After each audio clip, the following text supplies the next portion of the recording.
ఆనందాలే వెల్లువైతే కళ్ళలోన, అనురాగాలే నిండిపోవా గుండెలోన.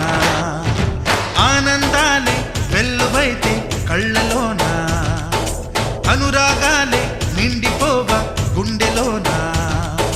మమతల మాలలు తెచ్చి ఆ కలతలనే చెరిపేసి, ముంగిట ముగ్గులు పెట్టి బెమ్మల కొలువే చేసి, మనమంతా చేరి ఆడి పాడే వేళ సంక్రాంతి పండుగ చేద్దామా.